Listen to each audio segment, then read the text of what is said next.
Ramificações. E eu gostei porque você fala de maneira clara também, você é bastante incisivo. Então, antes de mais nada, por favor, se apresente para a gente. Ah, sim, boa noite a todos, todos que estão nos assistindo, a toda a audiência. Meu nome é Carlos Alexandre Costa, eu sou bacharel em teologia. Recentemente fiz a minha pós-graduação em História e Teologia das Religiões. Sou dono do canal Verdades Ocultas da Bíblia, onde lá eu procuro fazer uma abordagem da parte histórica, crítica, arqueológica, exegética das religiões cristãs. Eu coloco religiões cristãs, né, colocando esse plural, porque existem vários tipos de cristianismos. Então, por isso que eu coloco que são religiões cristãs.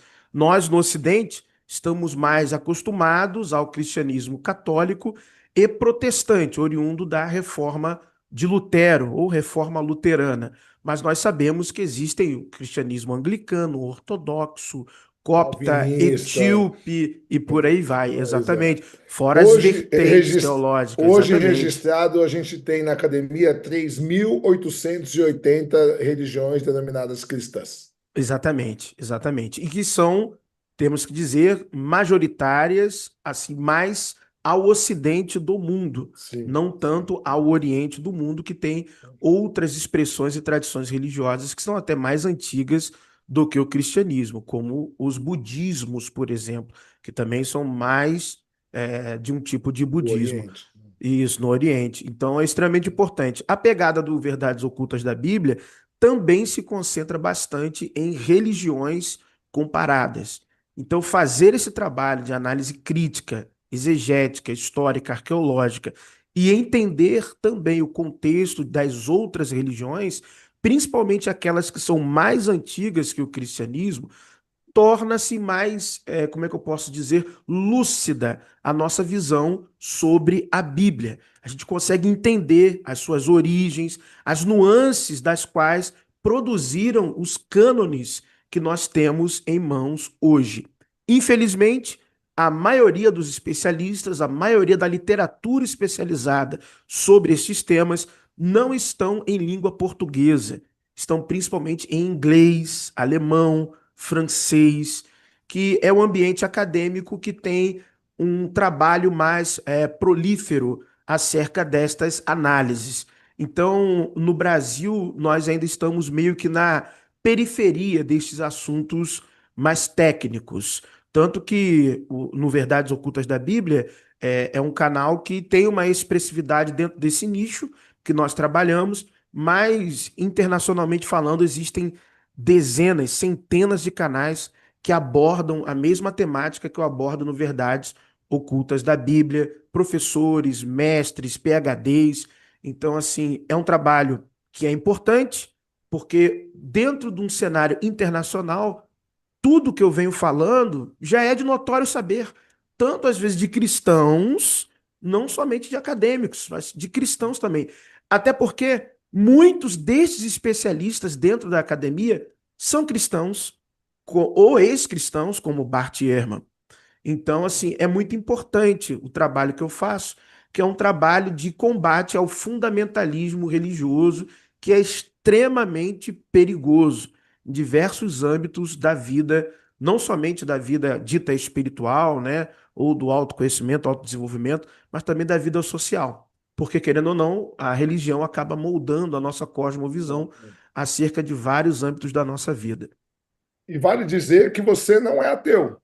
Não, não sou ateu. Eu não Não sou é. E ateu. eu sou ateu. Então por quê? Porque as pessoas geralmente elas acham que eu estou falando mal porque eu sou ateu, porque eu tenho raiva de Deus. E eu falo, gente, eu não tenho raiva de Deus, até porque não tem a menor lógica você ter raiva de algo que você não existe. É a mesma coisa eu É falar, eu tenho raiva do verdade. Homem-Aranha.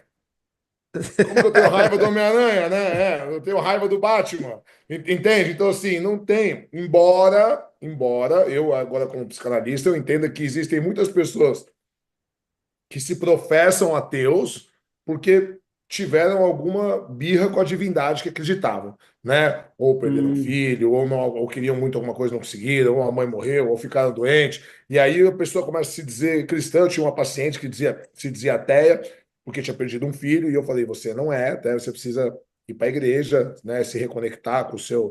E ela, não, eu sou técnico, seu tal, tal. Aí ela ficou grávida de novo, teve outro filho, aí agora eu vejo ela lá nos stories do Instagram, louvado Foi Deus que me Senhor, na deu. igreja, foi Deus que me deu, é. Então, assim, bom, graças a você, o pessoal anda me chamando de pastor Chileno Gomes, né?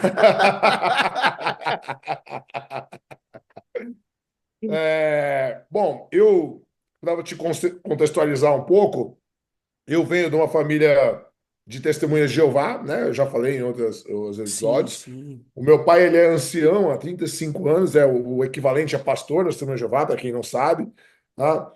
Eu fui criado para ser missionário, né? Então, eu aprendi a ler Hum, em casa com 5 anos de idade, porque eu queria ler a Bíblia. Então, a primeira vez que eu li a Bíblia inteira, eu não tinha nem 10 anos de idade.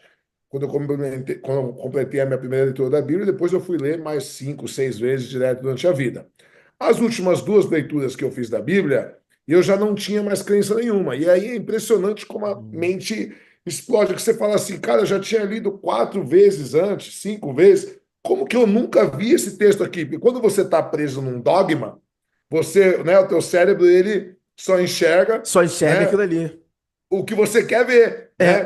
é a lente, né? Você tá com uma lente É, e tá e lendo a aquilo que a lente lhe neurociência explica isso proporciona. hoje, né? Eu tenho uma empresa de segurança, a gente chama isso, numa situação crítica, de visão de túnel, né? Uhum. Você não enxerga o que está em volta. Então, mas, apesar, vou ter que dar os méritos para meu pai, apesar do meu pai ser alguém muito religioso, minha mãe já é falecida, vai fazer 7 anos, também era muito dogmática.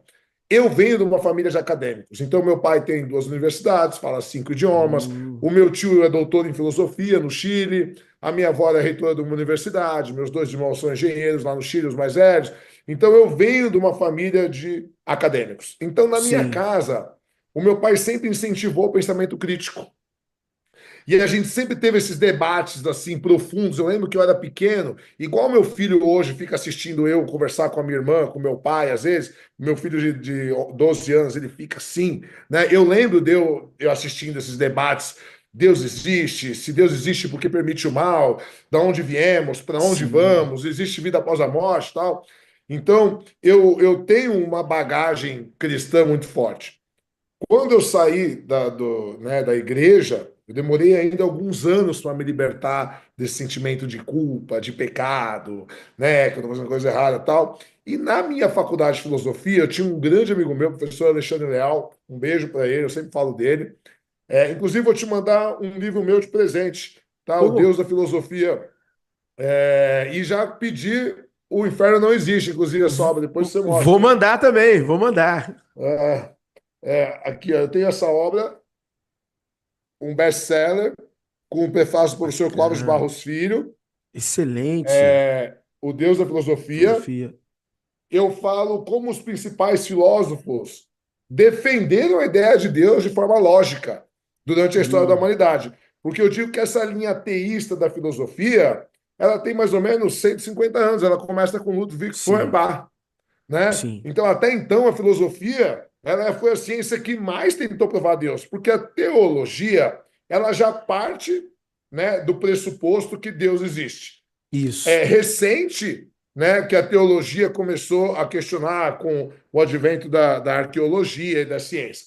E eu tenho esse outro livro que eu também vou te mandar, que esse é meu xodó, que eu escrevi com os meus filhos, que é Mitologia Grega pelo Olhar das Das Crianças. crianças.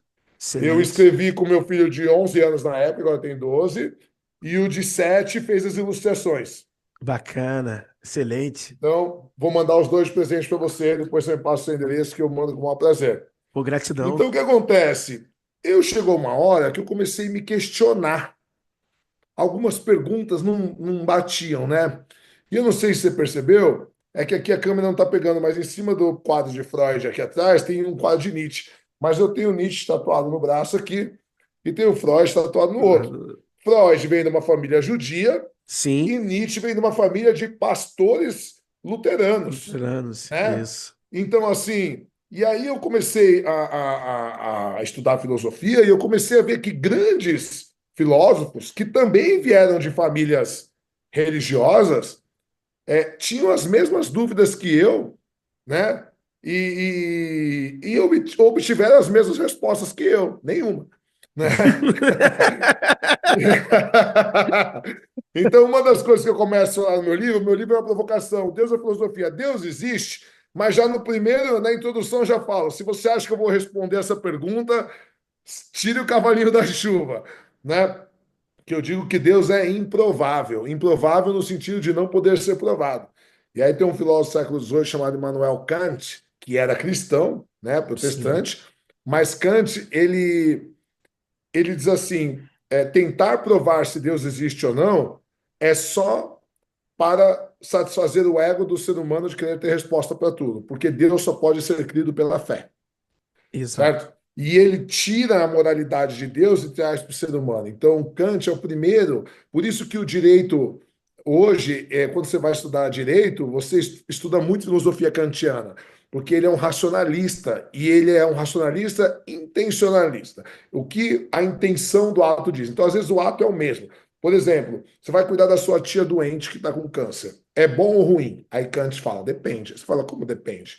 Não depende. Você está indo cuidar dela porque você realmente quer cuidar dela, porque você gosta dela, ou porque você está de olho na herança dela. Mas percebe que nos dois casos você está cuidando dela do mesmo jeito? Sim, Mas se sim. a intenção for ruim, para Kant você não é ético. Então ele tira a moralidade do campo metafísico e ele traz para a gente, né? Com o conceito de agir por dever e segundo a dever. Depois ele vai falar sobre verdade a priori, uma série de coisas. E aí eu queria que a gente começasse falando de uma coisa muito legal. É, o Novo Testamento, vamos falar do Novo Testamento, ficar mais fácil, né? A gente pode até marcar uma outra live para falar do Velho Testamento, porque eu Sim, gosto tanto do Mauro Biglínio, que aí a gente vai ficar perfeito, umas muito 4 bom. horas falando, né? Esse você concordou comigo, né? Esse você concordou Ele é comigo. bom.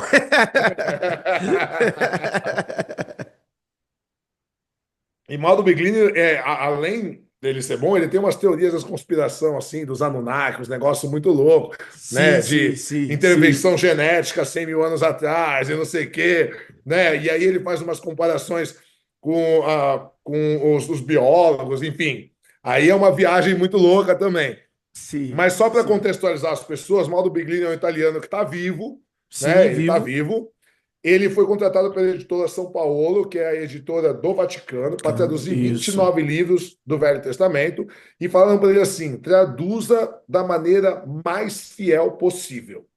E ele fez a tradução. Só que depois que ele entregou para o Vaticano essa tradução, ele escreveu um livro escrito: A Bíblia não é um Não é livro um livro sagrado. sagrado. É. Isso. E nesse livro ele diz que na Bíblia não existe o conceito de pecado original, não existe o Perfeito. conceito de Deus onisciente, onipotente, onipresente, não existe o conceito de monoteísmo, não existe, e uma série de outras coisas ele vai falar, o conceito de inferno também não existe tal.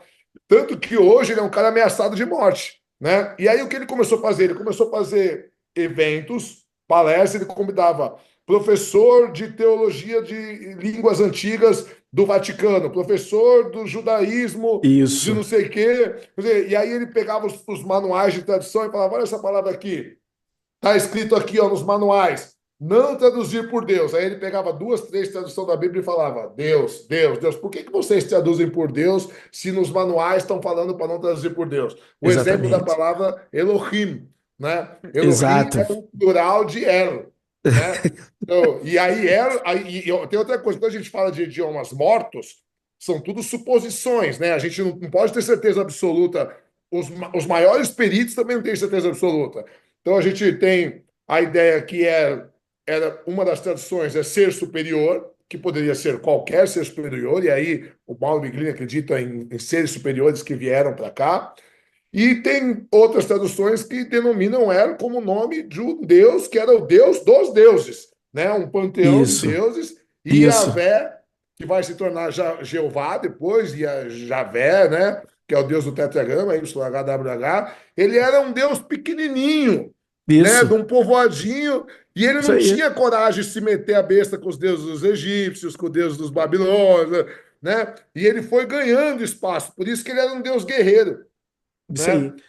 Tem toda a história arqueológica muito bem já documentada por diversos especialistas em arqueologia do Antigo Testamento, região do Levante, Antigo Oriente Próximo, de como se deu essa ascensão de Javé. Um livro, uma literatura bem recente, de 2021, é o livro do professor Daniel Flame, Yahweh Before Israel. Então ele consegue ver, desenvolver a pesquisa desde o primeiro achado arqueológico, que é a inscrição egípcia do templo de Soleb e Amara Oeste, aonde ali você já começa a ver Iavá, que era o nome, o primitivo nome dessa divindade, do Chasso, ou da terra do Chasso. Que os Chassos eram uma tribo nômade das estepes ali do deserto, da Se região tornaram os hebreus, que né? faz fronteira ali com a Arábia ali. Aí, essa é o Inclusive, ele tinha uma consorte, né? Ele tinha tinha, uma tinha, esposa, que era de né? El e passa a ser dele, né? Era do deus É, El, exato. do panteão Exato. cananeu, que é Asherá, e aí passa a ser Exatamente. de Yahweh. Então, Inclusive, a origem do judaísmo ela era politeísta. Ela foi se tornar monoteísta sim, a posteriori, sim. né? Até geneticamente, os israelitas são cananeus. Não é que houve uma Sim, miscigenação. exatamente. A conquista. Eu falei isso um dia numa live, e aí você vê como o professor Rodrigo Silva ele tem uma pregação dele que ele fala de um estudo que diz que os ateus conhecem mais da Bíblia do que os próprios religiosos. Mas eu falo, não é porque, é porque eu digo que geralmente os ateus eles são mais espiritualizados. Em que sentido? Eles procuraram respostas, eles foram atrás, eles estudaram, eles Sim, buscaram as religiões, e como eles não acharam respostas, eles acabaram negando a existência de um Deus por não achar respostas. Mas ele estudou, ele não ficou aqui.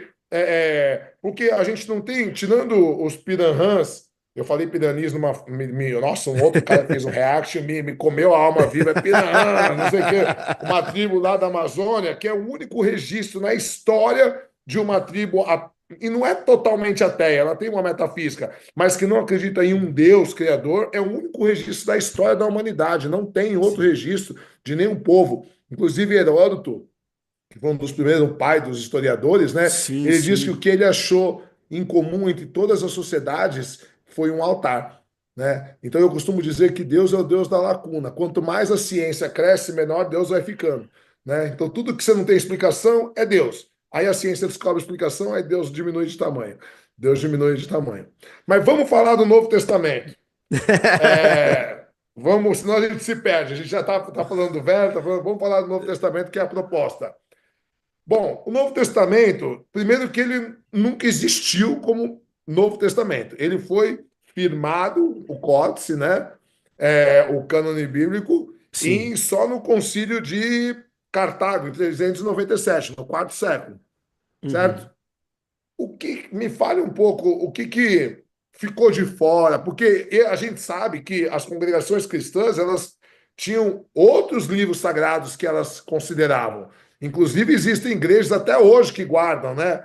Então sim. tem o Evangelho de Tomé, de Pedro, de Maria, Atos de Paulo, enfim, Evangelho de Filipe, de Judas, tem uma série de coisas. Me fala um pouco como foi essa construção do cânone do Novo Testamento.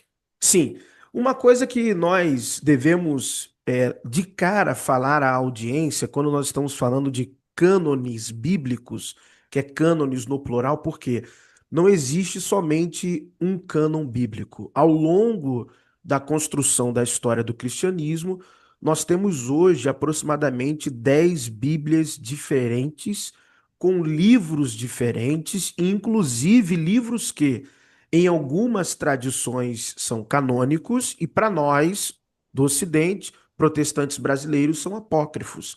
Mas também existem livros do Novo Testamento, como por exemplo a segunda epístola de Pedro, a primeira, segunda e terceira epístola joanina, que em alguns cânones estes são apócrifos, porque aquele ramo ali da cristandade entendeu que este livro não é uma autoria original apostólica. Então, quando nós estamos falando de cânone bíblico especificamente do Novo Testamento, nós estamos falando de uma história de escolha de literaturas. Nós temos o Concílio de Trento, o Concílio de Nicéia, nós temos, por exemplo, a lista muratoriana. O problema é que quando nós ouvimos alguns historiadores que têm um viés mais apologético, mais fundamentalistas, eles vão defender que o cânone é o produto da preservação do Espírito Santo. E não é isso que nós vemos na história. Principalmente quando nós pegamos os códices vaticanos, códices sinaíticos ou sinaíticos, o washingtoniano, quando nós olhamos para o produto dos livros que ali estão, que era até então aquilo que circulava, aquilo que achava-se ser importante, nós encontramos livros como Pastor de Hermas, Evangelho de Filipe, nós encontramos algumas edições em alguns O textos Evangelho de bíblicos. Judas. Sim, Evangelho de sim. Judas. Encontramos edições como no Evangelho de Marcos, o final longo ou o final curto, dependendo da cópia que nós tivermos em Os mãos. 12 últimos versículos, né? Não existe nenhum manuscrito original que contenha esses 12. Assim, Isso original a aí. gente não tem nenhum, né? Nenhum. Nos manuscritos, vamos dizer assim, mais antigos. Nos Mais manuscritos mais antigos. É. O antigos. primeiro manuscrito que a gente tem do Novo Testamento é o papiro P52, né? Que é do tamanho de um cartão de crédito, que tem É uma algumas coisa palavras só, minúsculo. que é Exatamente. do ano 120 da Era E- Comum, né? Perfeito. Século Então, II, exatamente. então o que acontece? Já está no século, a gente já está falando aí de, teoricamente, se Jesus morreu em 33, praticamente 90 anos, 87 anos depois, né, da morte de Jesus, considerando, né, que Jesus realmente existiu, morreu e Isso, tal. Por que eu digo exatamente. isso? Porque existe, eu falo que aceita-se na academia a ideia de que existiu um Jesus histórico. Até porque Jesus é um nome muito comum na época, Muito né? comum. É um nome comum, Extremamente comum. Isso. extremamente comum. E não existe nenhuma prova material da existência de Jesus. Até porque em 70 era comum, Jerusalém também foi queimada pelos romanos. Exatamente. Então, se tivesse alguma prova material, e depois, Jesus, ele não foi um grande líder na época dele. Ele era um líder tribal, né? Ele não Isso, foi um cara que incomodou Roma, que isso. César ficou preocupado. Então, E assim, isso dentro de uma hipótese. A gente tem que pontuar isso. exato. Dentro Dentro de de uma uma, hipótese, de uma né? Que hipótese. ele exista. Porque existem sérios estudiosos. Inclusive, eu vi um vídeo seu hoje de um teólogo que acabou de lançar um livro, Jesus não, nunca existiu, né? Muito bom, adorei esse. E ele fala que Jesus foi um personagem construído pela igreja, inclusive não só Jesus, os apóstolos, o apóstolo Paulo, porque não temos Sim, provas nenhuma de nenhum deles. O que as pessoas esquecem, que eu falo assim, olha, não teve nenhum escritor do Evangelho contemporâneo, ou nenhum escritor do Novo Testamento contemporâneo de Jesus. E o pessoal fala assim, olha, o livro mais antigo, teoricamente, né, estimado pelos códices, é o de 1 Tessalonicenses, no ano 50, 51, teoricamente. o que hoje em dia é questionável já. É Já, sim, questionável. sim, por isso que eu falo teoricamente. Mas se É, você parar para pensar, se você parar para pensar que a idade média do palestino no primeiro século era 30 anos, no máximo esse, 40. isso, Então, perfeito. se Jesus morreu aos 33 e o discípulo mais novo era João, que devia ter por volta de 20 e poucos anos, teoricamente, os outros poderiam ser da idade de Jesus ou mais velhos, inclusive. Então, o ano 50, a gente já está falando um cara que teria aí 60 anos, sendo que a idade média era 30, Isso, 50, 60 anos. Então, assim, o cara teria que ter tido uma vida muito extra, fora do normal da época, para poder, e assim, teria que estar ainda são para escrever. Imagina o livro de Apocalipse, né? Que nem o Paulo confirmou. Imagina, João escreveu Apocalipse, ele conviveu com Jesus. Eu falei, gente, cara, nossa, da onde que esse cara. Você vê que o cara não estudou, não estudou, o É, cara vive do dogma da exatamente. igreja. Exatamente. É como eu estava falando, essa construção, essa percepção, porque a história de Jesus, ela é a história do próprio cânon no que diz o conteúdo em si.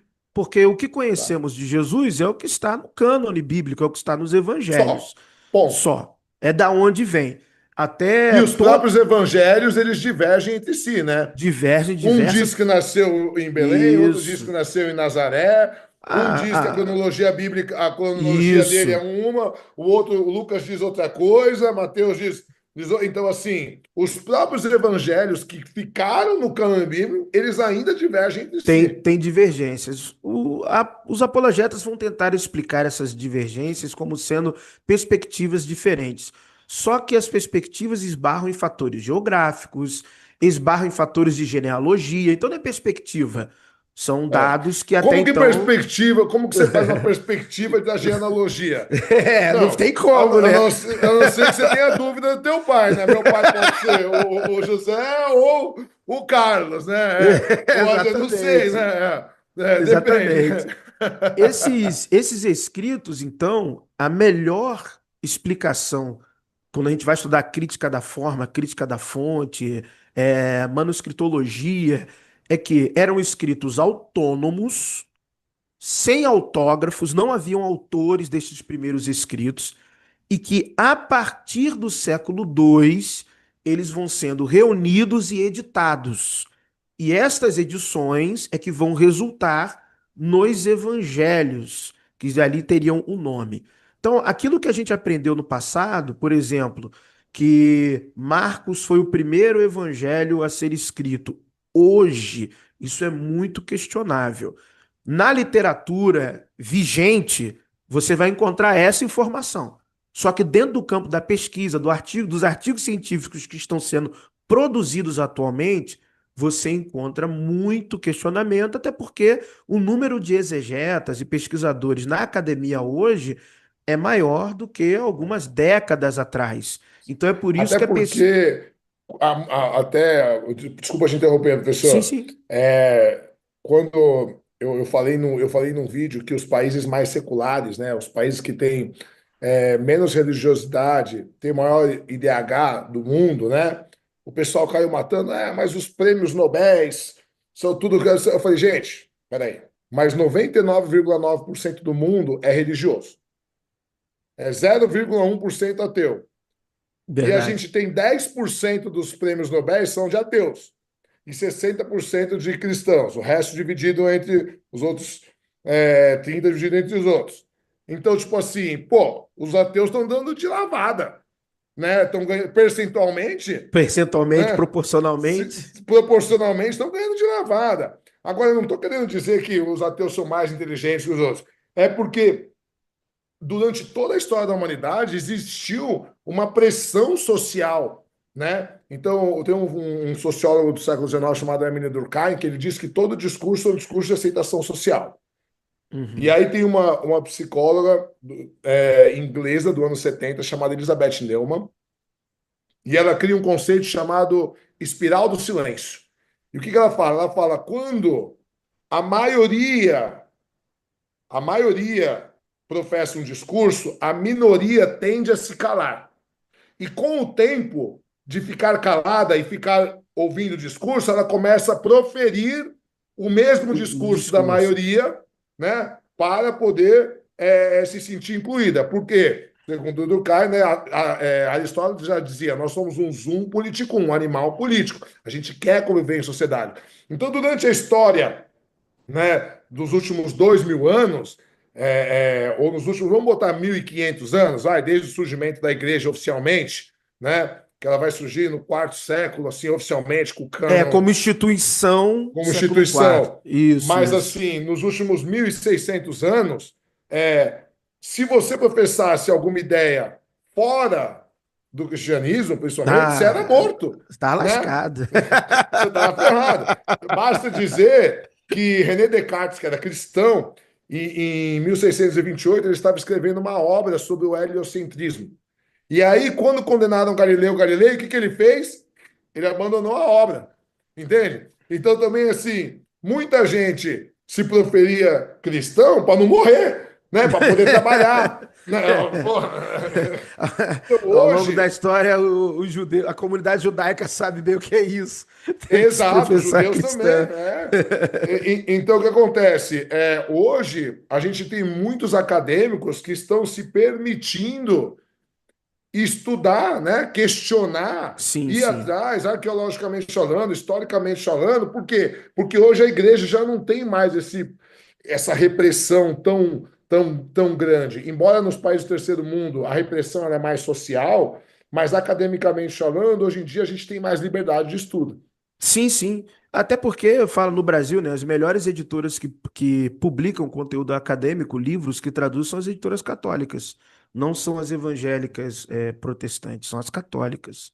Nesse quesito, grandes acadêmicos também que nós temos hoje no cenário também vieram de meio católico. Quando a gente fala de produção do Novo Testamento cânone, a gente também tem que lembrar uma coisa.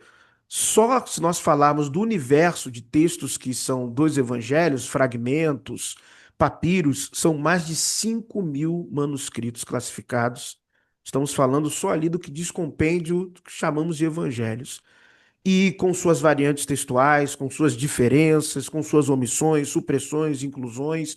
E o que nós temos em mão hoje, eu não estou com uma Bíblia aqui, mas é o que nós chamamos de texto receptus, texto recebido, que seria a leitura e ali tirando, né, as melhores cópias, observando os melhores textos para entregar um texto único à cristandade. Mas são muitas variantes. Alguns vão dizer que estas variantes não comprometem a doutrina. Em tese, pode-se até concordar que num escopo macro não compromete a doutrina, mas do ponto de vista da observação de algumas particularidades teológicas, pode causar divergências sim. Tanto que o fruto dessas divergências é a quantidade de denominações diferentes que nós temos no próprio cristianismo. Claro. São Você frutos sabe que dessas no divergências. debate com o Paulo Cogos eu dei um exemplo, né? Eu falei assim, a maioria das denominações cristãs seguem a linha católica de que acreditam que a gente morre e a alma vai para o céu, Sim, certo? O pós-vida seria no céu.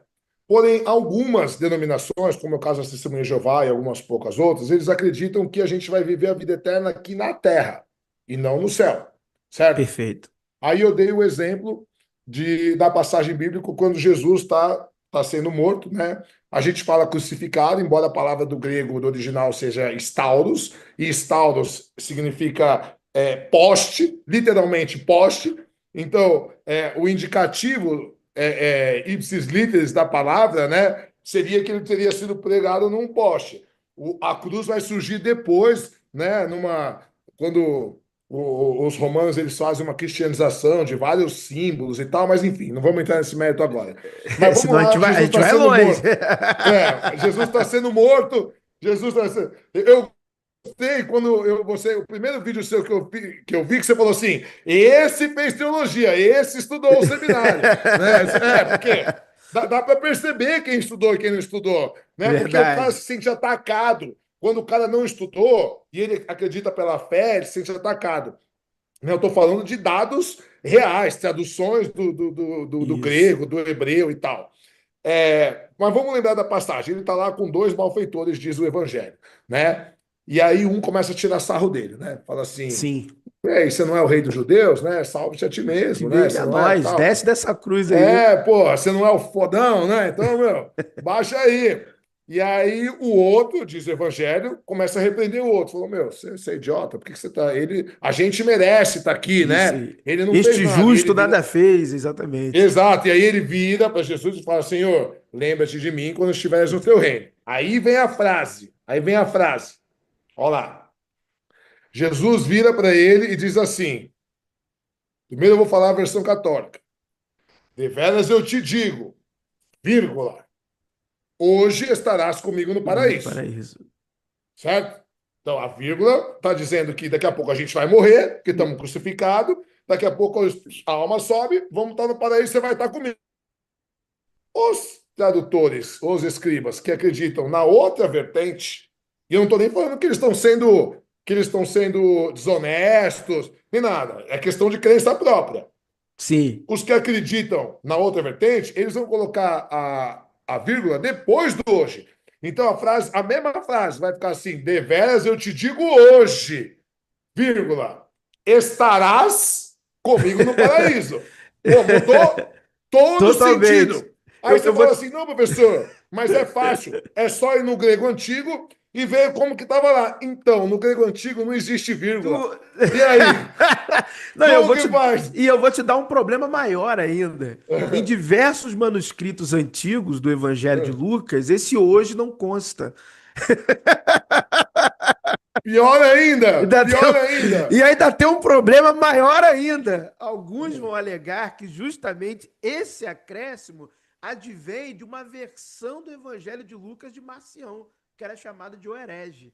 Então você tem dois problemas aí que são piores do que um problema gramatical, que é o Exato. manuscrito mais antigo. Muitos manuscritos mais antigos não constam esse hoje, Hoje. não constam, e muitos pesquisadores, né, que pesquisam a questão mais da edição, a questão mais Sim. paleográfica, eles dizem, ó, muito provavelmente isso aí, Filológica, né? filológica, vem da versão do Evangelho de Marcião, que poderia ser uma versão do Evangelho segundo Lucas. Então, quer dizer, ainda tem um problema. E esse é uma questão que ela é muito mais pujante no Novo Testamento do que o debate acerca da canonização. Porque a gente tem um problema sério com o Novo Testamento, que é a construção dele em si. O Novo Testamento, a história de Jesus, como ela foi construída, ela é apoiada quase que 100% em histórias que já existiam antes de Jesus. Então, histórias que são oriundos de apócrifos, e olha, que eu não vou nem adentrar ao contexto pagão agora.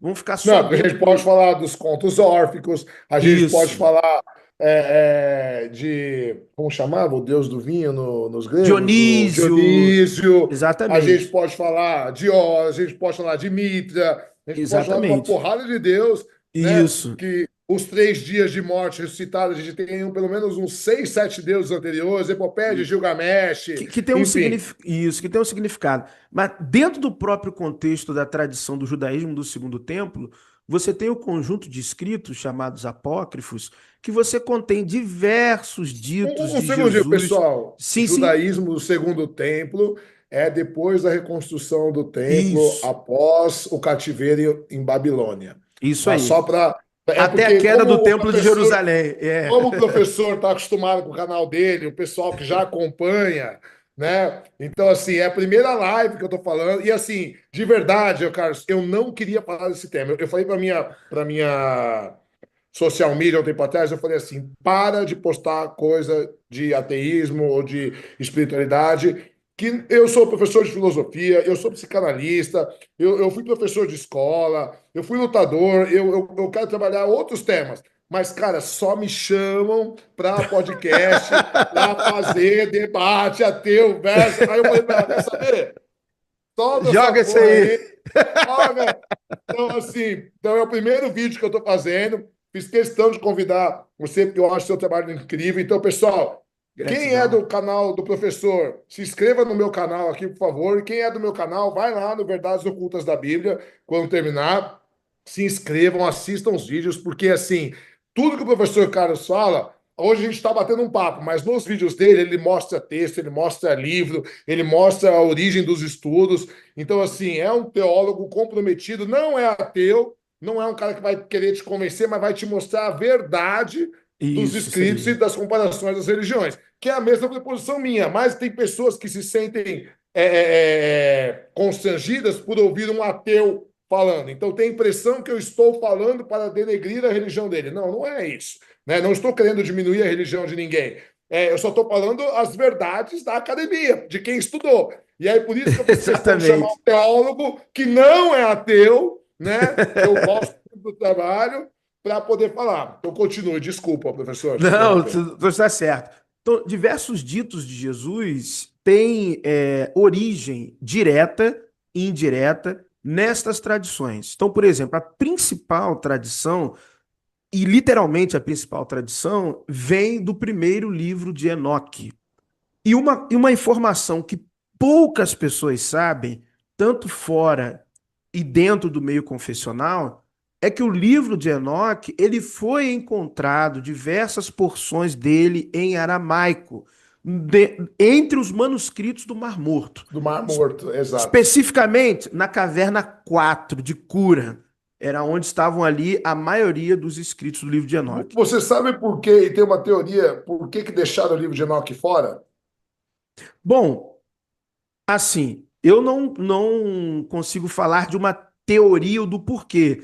Eu consigo compreender o porquê que ficou de fora. Eu consigo Eu vi um estudo um compreender. tempo atrás falando. É bom, ficaram vários de fora, né? Não foi só o Isso, livro de ficaram Enoque. vários de fora, Mas sim. assim, o livro de Enoque é um livro muito forte e um dos encontrados no Mar Morto. Então, assim, Isso. E muito é usado. Ele foi muito muito usado pelos pais usado da por muitas, igreja. exato, pelos pais da igreja. Só que, inclusive, ele embasa até um pensamento de Santo Agostinho, de que dizia que Santo Agostinho dizia logicamente, né? Porque a ideia de Santo Agostinho para conquistar os pagãos era, já que eles não creem na Bíblia, vamos conquistá-los pela lógica. Busque Deus dentro de você, porque o sentido de eternidade que Deus te dá está dentro de você. E uma das coisas que se diz no livro de Enoque é que você pode encontrar Deus olhando para dentro de você. E aí, para a igreja, não é interessante, porque se eu posso encontrar Deus olhando dentro de mim, para que eu vou para a igreja? Entende? Então, E, uma. e é culpa de Agostinho também, do livro ter sido rechaçado. É culpa dele. Eu falo um pouco disso aqui no meu livro também, O Inferno Não Existe, sobre essa E eu temática. falo em todos os debates que o inferno não existe na Bíblia, nem o conceito, porque eu falo, vamos acreditar que tudo que está na Bíblia é verdade. Romanos 6:23 diz: o salário pago pelo pecado é a morte. Qual é a lógica de um Deus justo? Vamos supor que seja o pior crápula do mundo, Hitler. Hitler, o outro lá, ditador que matou não sei quantos milhões, tal. O cara fez 60 anos de maldade aqui, 70, 100 anos de maldade, as piores possíveis. Mesmo um Deus justo, considerando que o universo hoje, com o James Webb, estão recalculando de 14,5 para 25 bilhões de anos, mas que seja, o universo. Você não vai passar 100 anos no inferno, 500 anos no inferno, 1 milhão de anos no inferno, 50 bilhões de anos no inferno. Não, não. É a eternidade sendo punido. Qual que é a Exatamente. justiça disso? Por causa, assim, Exatamente. tirando os primeiros 15 anos, 10 anos que você é criança, não tem maldade, mas que seja 100 anos de sacanagem aqui. Qual que é a justiça de você passar uma eternidade pagando? Não tem lógica. Exatamente. Até porque inferno é uma tradução. É a palavra Exato. no português, genericamente, ela foi utilizada para falar de Hades, Geena, Tártaro e Sheol. Isso é E isso aí. são quatro nomenclaturas distintas e que têm uma função interpretativa própria dentro dos contextos que foram Bom, colocados. Seol e Hades só varia o idioma, né? Que era Porque grego e Sheol é hebraico. hebraico, que é sepultura. É, que é sepultura e Hades também. Apesar de na mitologia grega ter Isso. uma outra contextualização, mas a Mas palavra no, ipsis mas, literis de mas no verdade Novo, mas no Novo Testamento, Hades não é utilizado para significa como falar. sepultura, como buraco que a pessoa Não, é tá pior, enterrada. chileno. É mitológico mesmo. No Novo Testamento é no sentido mais. Ah, é? A lá grega, a lá helenismo mesmo. É É, a lá helenismo mesmo. É no sentido mais mítico mesmo, as entendi. aplicações de Porque Hades. eu sei que Geena era referente ao Vale de Inon, que Isso, era no onde eram oeste de feitos. Jerusalém. Isso. Primeiro Ficava eram ali. feitos sacrifícios a Moloque das crianças e Isso. depois virou um lixão e Isso, ficava perfeito. fogo, sempre tinha fogo e tudo que jogava lá. Então, quando se fala Geena, era uma ideia de destruição eterna, não era uma ideia de tortura eterna. É Não, porque assim, não. se alguma coisa caísse na Geena, você não conseguia recuperar, Isso, era uma né? ideia de aniquilação, vamos dizer assim, né? Exato, Uma ideia exato. de aniquilação. O Geena trazia isso.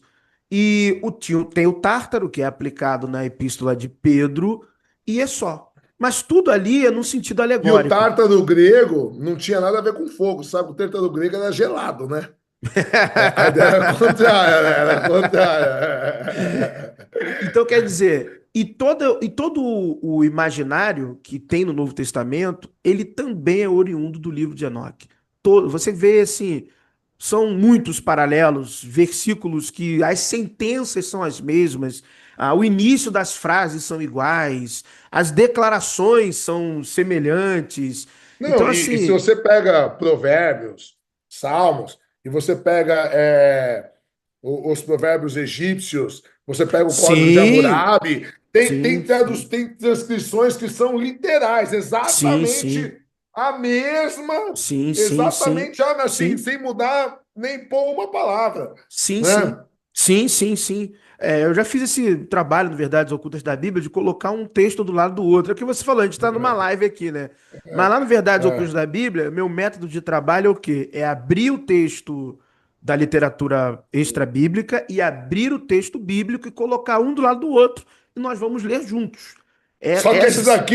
esse daqui tem prova que foi escrito 1000 anos antes Exatamente. a Bíblia supostamente começou a ser escrita, né? Isso Como aí. as tábuas sumérias, né? Que elas Isso. datam aí mais ou menos de 2000 anos antes da Era Comum, né? Exatamente. E eu vou te falar o seguinte, ó, existe vamos dizer assim, um fetiche, né, pela literatura suméria e a literatura bíblica. Mas isso porque os achados arqueológicos de Ugarit datam ali o início, né, a primeira leva de achados de 1928. E eu vou te falar uma coisa aqui.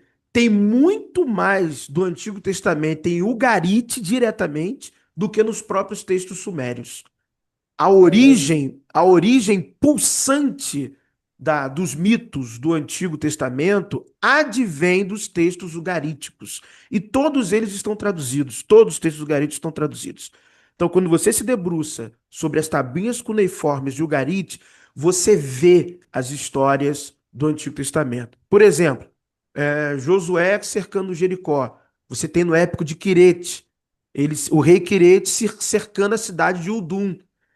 Yahweh, Javé, manda Josué dar 6 voltas pela cidade, na sétima volta dá um brado. Troca a Você, trombeta. você vê isso em Ugarit. Em Ugarit é a mesma coisa. Josué resgata Raabe, a prostituta. O rei Querete Prostituta. resgata uma princesa. Então, são as mesmas histórias, só que com adaptações, ressignificações. Inclusive, Raabe, além de Raabe, a gente tem mais uma mulher que se passa por prostituta. Agora me fugiu o nome, não, estava na ponta da língua.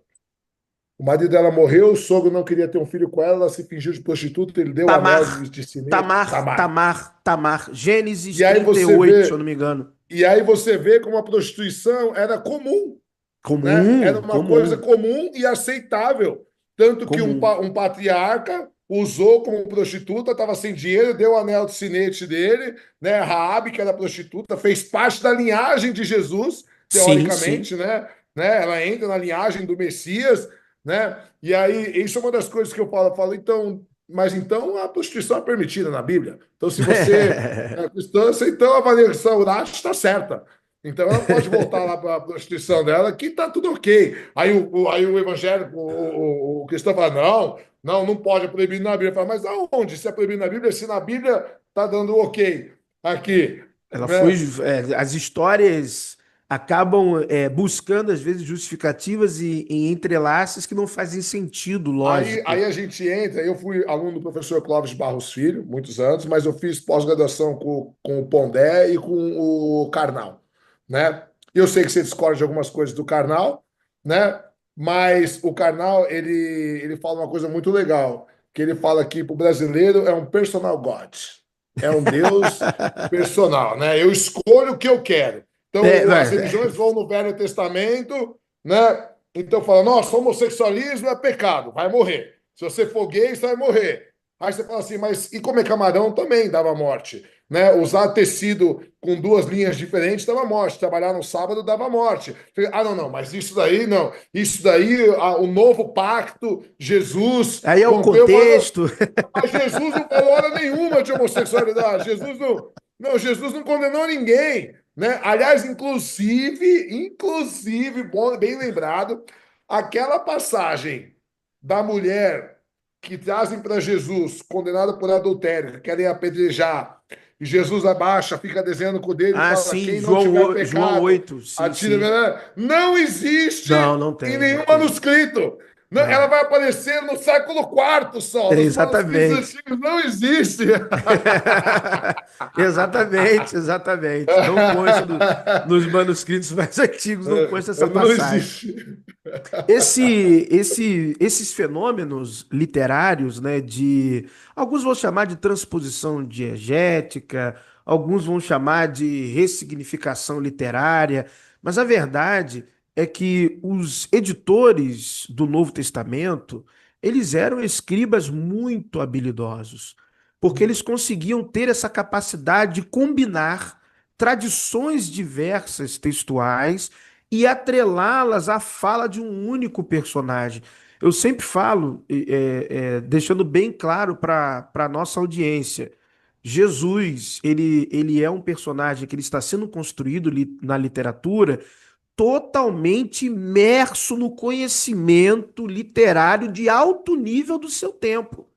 É porque Não, e como depois, nós... a posteriori, né? É a Isso, posteriori. Então isso, é muito mais fácil você encaixar, né? Ah, em tal lugar aconteceu isso, aquilo, isso porque é aí. um conto. Aí você pega os contos e aí depois você pega as religiões pagãs também, né?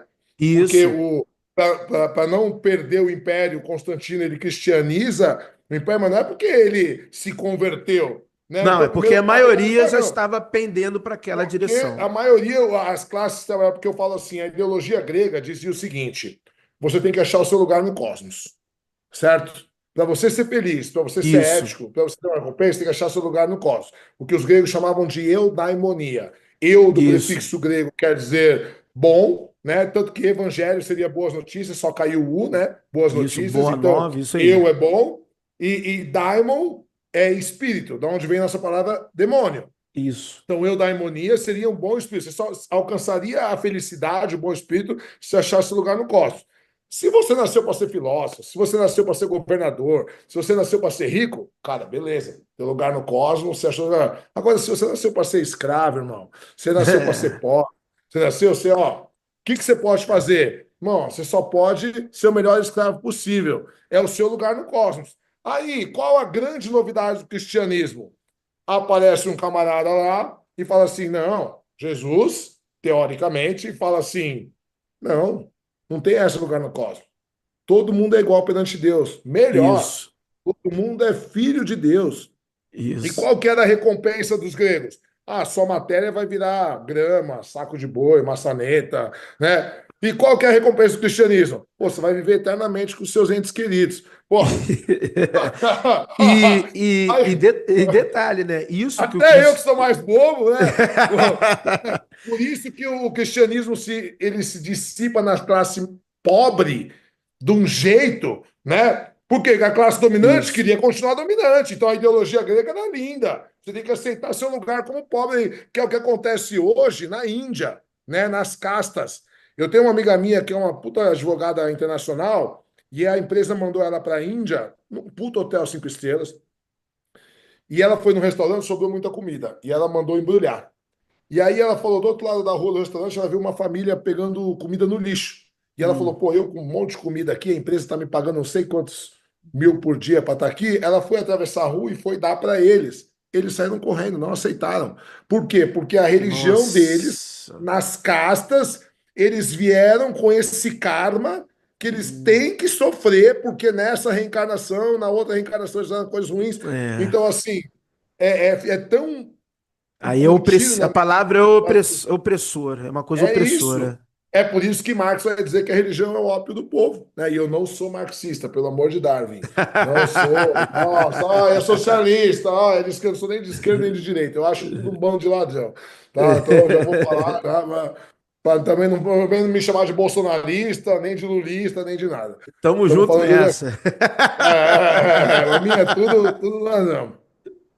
E aí, eu queria que você falasse um pouco também, já que a gente já fugiu do Novo Testamento, foda-se já, vamos falar já, geral.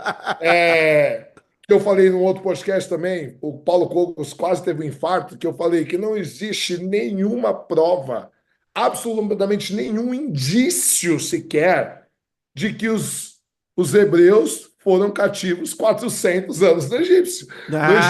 A verdade, não Ah. existe prova nenhuma, nem de êxodo, né? Até porque se você colocar no Google, aquele período que eles demoraram 40 anos, demora no máximo 30 dias. No Sim, período máximo, você curto. considerando 2 milhões, 3 milhões de pessoas, porque eram 600, 800 mil homens, mais mulheres, crianças, idosos, né? Então você Exatamente, imagina. exatamente, É. exatamente. Teria que ter um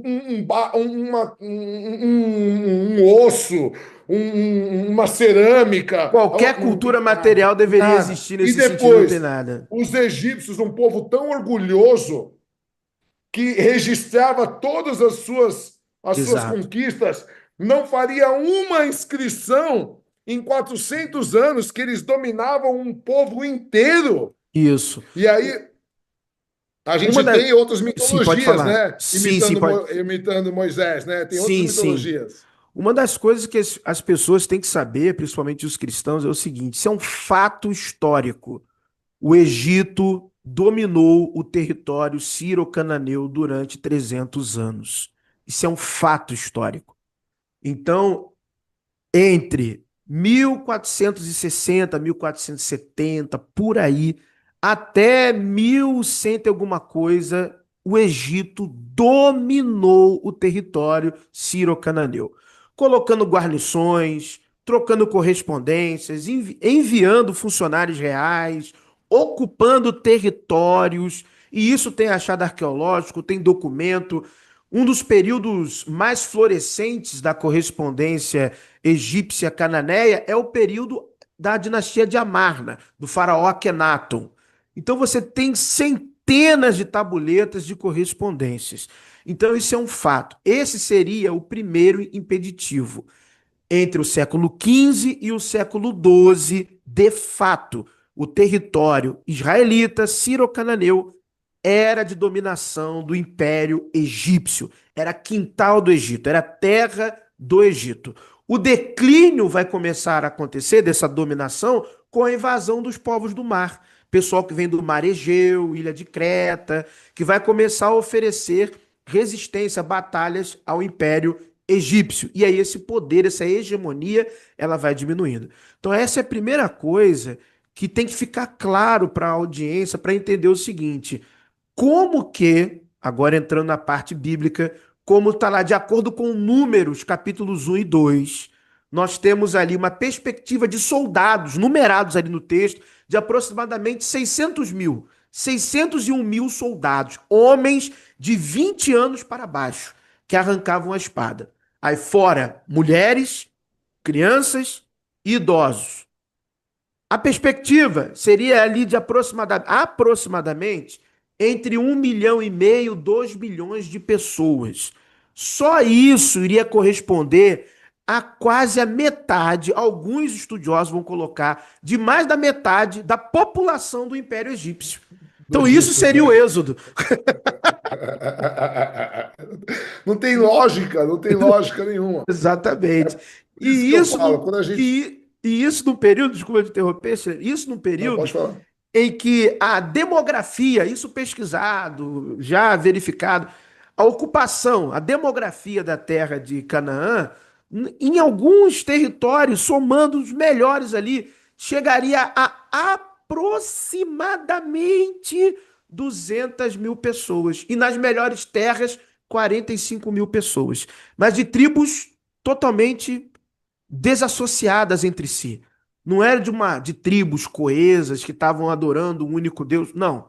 Tribos que tinham seus deuses, suas culturas, que tinham seus templos, totalmente diferente de uma cultura, vamos dizer assim, hebraica.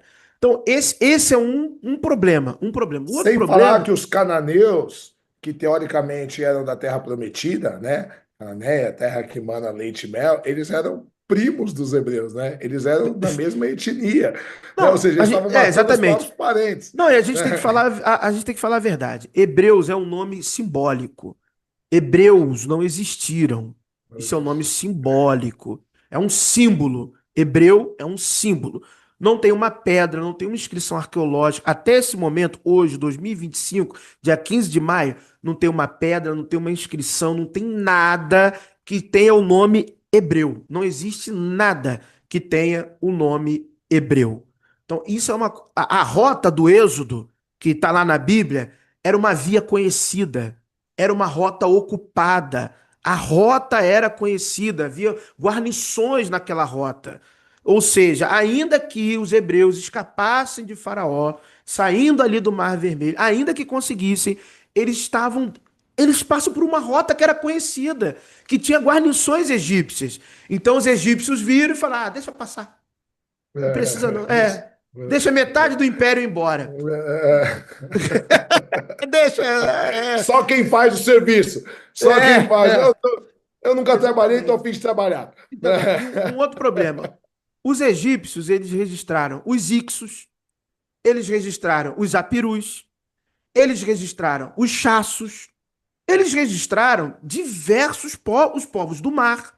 Eles registraram povos africanos, que a África, o Egito é norte da África. Então tinha ali os povos africanos que eles também dominaram também. Eles registraram um monte de povos. Eles registraram povos que os venceram em algumas batalhas. E nós não vemos em nenhuma inscrição, em nenhum lugar, hebreus. A gente tem tudo. Ixos, Apirus, Chassos e outros povos. Mas não tem hebreus. Hebreus a gente não encontra. Então isso já demonstra que é uma narrativa, né? É uma narrativa, é um mito fundacional, né? É uma história alegórica. Ela está De tentando falar de outra construção coisa. de uma nação, né? Eles Isso, tinham que dar um embasamento de onde veio essa nação. isso, Então, exatamente isso aí. foram tribos que foram se juntando, que não tinham uma narrativa cultural e foi se criando essa narrativa oral com os séculos, né? E depois Exatamente. alguém transcreveu. Isso. E você vê em anais de alguns faraós egípcios, como por exemplo Dudimoses, tem os faraós, boa parte deles registraram alguns eventos. E você vê que tem um livro muito bom em inglês, eu vou falar o nome dele em português, que é Paralelos do Antigo Testamento. Então, mas ele é em inglês. Esse livro foi escrito por dois PhDs especialistas em literatura do Antigo Oriente Próximo. E eles colocam ali diversos paralelos bíblicos do Antigo Testamento com a literatura extra-bíblica, ou a literatura do Antigo Oriente, queira chamar assim.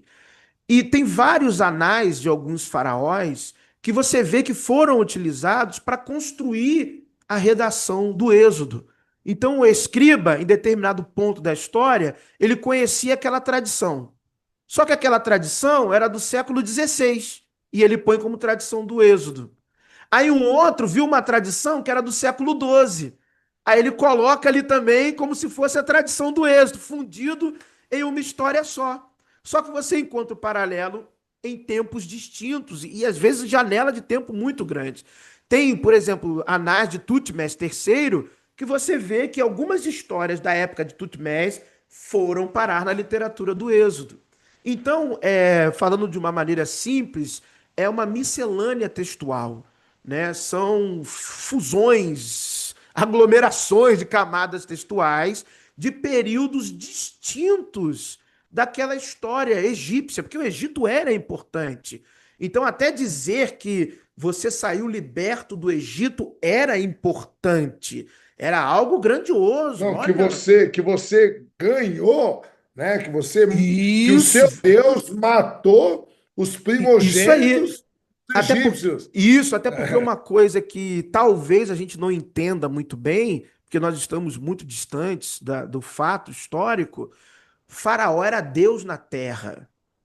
Então, você vê isso, por exemplo, nas cartas do período Amarna, os reis cananeus escrevendo para Akenaton, chamando ele de meu Deus, meu rei, meu sol, me inclino perante vós 7 vezes e 7 vezes, porque era a imagem simbólica e aceita de Só que para Faraó. contextualizar, Sim, naquela época, os povos eles eram todos teocráticos. O que é isso? isso, A religião dominava a política. Ou seja, isso, se eu perdi a guerra pro povo do professor Carlos, quer dizer que o Deus dele era mais forte que meu Deus. Certo? exatamente. Então, assim, por que inclusive os judeus não aceitaram Jesus como Messias. Por quê? Como o judaísmo, os judeus, eles eram um povo teocrático, o judaísmo, ele era a mesma coisa, porque como é o islamismo hoje em alguns países, né? É a mesma coisa que o governo, ou seja, é regido por Deus. O governo teocrático é regido por theo, do grego, quer dizer Deus. Então, é um governo regido por Deus.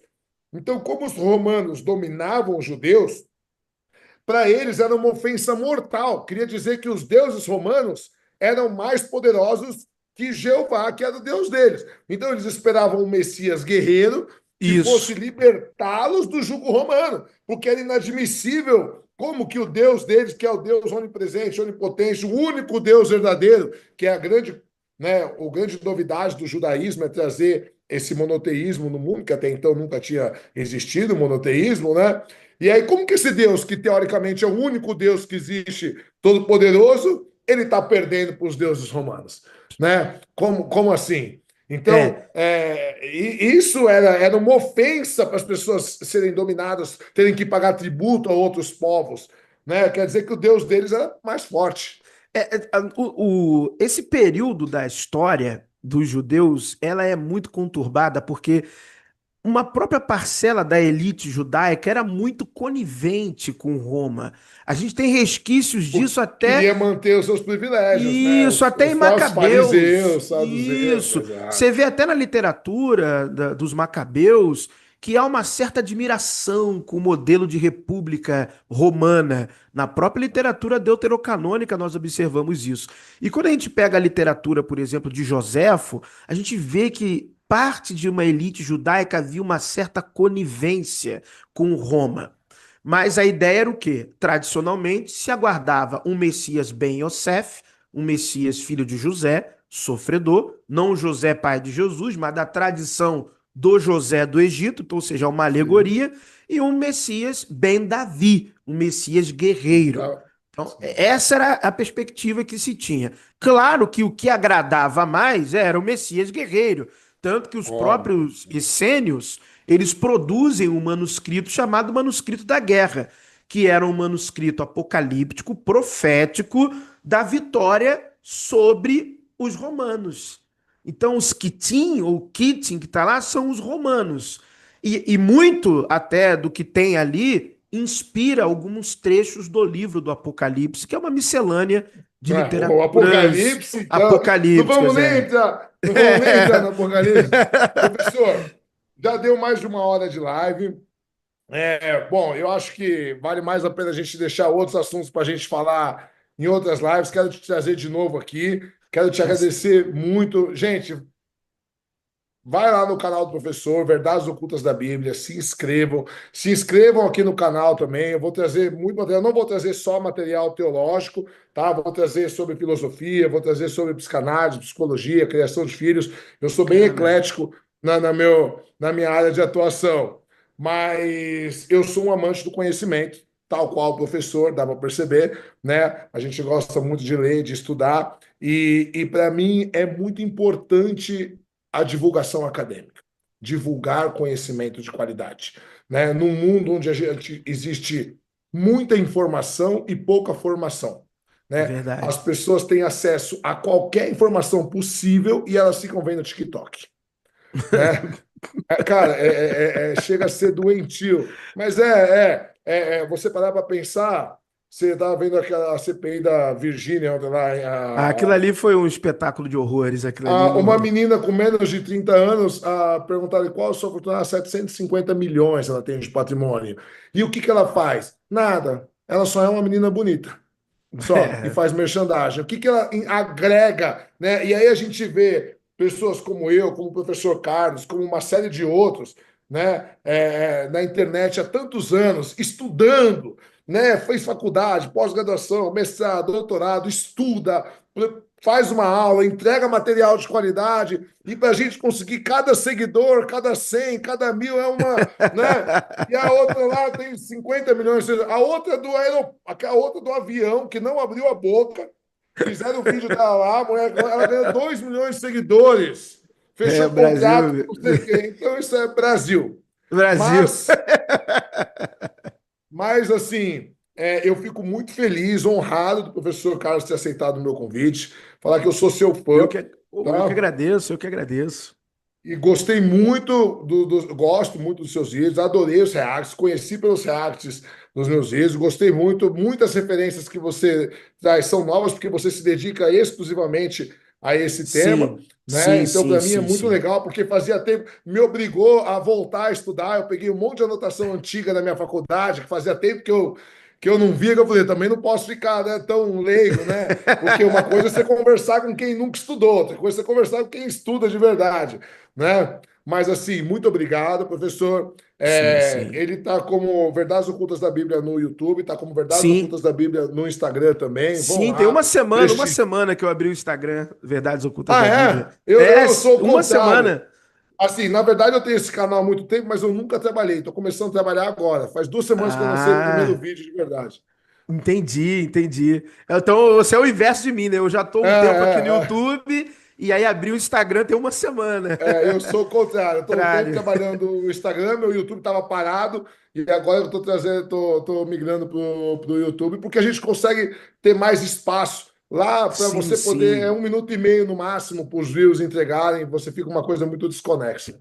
Sim, Professor, sim, quer sim. dar um recado para o pessoal? Quer falar alguma coisa? Fica à vontade. Sim, sim, quero deixar aqui a indicação, né, para vocês adquirirem o meu livro, O Inferno Não Existe. Ele está disponível na Booktwo, na Amazon e também no Clube de Autores. Foi um ano de pesquisa que eu dediquei a este tema, com fontes, referências bibliográficas. É uma jornada, né, acadêmica sobre os submundos na antiguidade, até nós chegarmos ao período bíblico neotestamentário. Então é uma obra assim que deu um trabalho de fazer, mas que eu tenho certeza que eu entreguei um conteúdo de qualidade aí, falando do ponto de vista literário. Chegamos a 27 mil lá no canal Verdades Ocultas da Bíblia, Oh, legal, muito bom. somos uma família lá, 27 mil inscritos. E cada dia mais eu estou feliz porque o canal tem me dado a possibilidade de conhecer pessoas fantásticas, maravilhosas, pessoas como você, né, que abrem espaço para a Muito gente estar obrigado. conversando, trocando ideia francamente. Eu sou uma pessoa que eu estou dentro da religião, mas eu separo muito bem as coisas, né? Quando eu estou como profissional da teologia, eu tenho que falar o que realmente são os textos, o que realmente é a teologia, a origem bíblica, os relatos bíblicos, não só do cristianismo, mas de outras religiões também. Teve uma época que eu falei muito de Islã lá no canal, falei muito de budismo, eu falei uns 3 meses seguidos só de zoroastrismo, que eu estava tendo contato Legal. com os livros da professora Mary Elizabeth Boyce.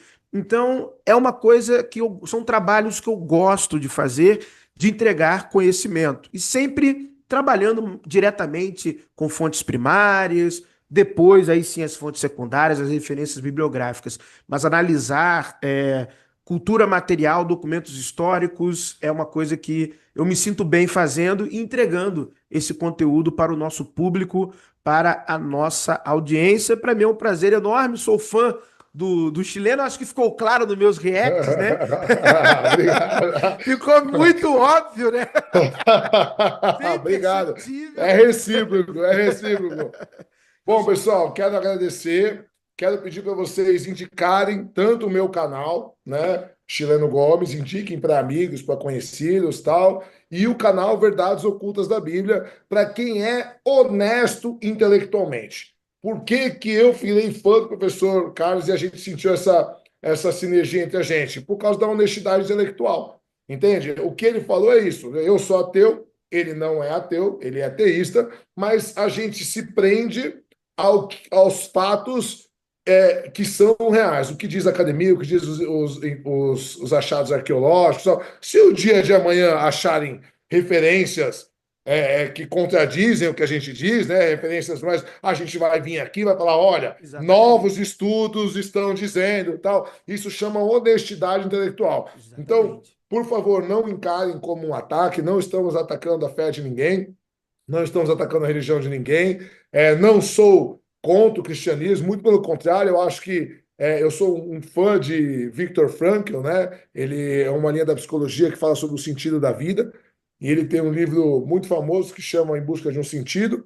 mas tem um outro que diz que se chama A Presença Ignorada de Deus, que ele fala como para algumas pessoas a fé, a religião, Deus é essencial como um sentido na vida, né? Então eu não acho ruim, né? Eu tenho amigos meus que os caras eram perdidos, drogados, só faziam merda, envolvido com crime. Quando os caras acharam a religião, encontraram Jesus, os caras são pais melhores, são seres humanos melhores, são maridos melhores. Então eu quero mais que eles sejam religiosos, eu quero mais incentivo, mesmo eu particularmente não acreditando. Por quê? Porque eu acredito que é um direito de cada um, né, ter a sua fé. Então, por isso que eu fiz questão de trazer o professor Carlos, que é um cara honestíssimo intelectualmente, é um cara que não é ateu, porque seria fácil trazer outro ateu, falar, um ateu trazendo outro ateu, né? Então, eu trouxe um estudioso de verdade, um teólogo que é pastor, né? Sim, Que é sim, pastor, sim, estou e pastor há 10 anos, sim, sim. mas é um cara honesto intelectualmente, certo? Muito obrigado, um grande beijo a todos e até a próxima. Tchau, Valeu, tchau. pessoal, um abraço, tchau, tchau. But if I lay down and I play dead and I stay dead, maybe you'll get sick of being the monster out of my head, under my bed. Think you're something out of my nightmares, standing right there. But if I lay down and I play dead and I stay dead, then will you get bored of killing me? Silhouettes of you are like a taunt. Never really know just what you want. With you I don't ever feel calm. I can feel the sweat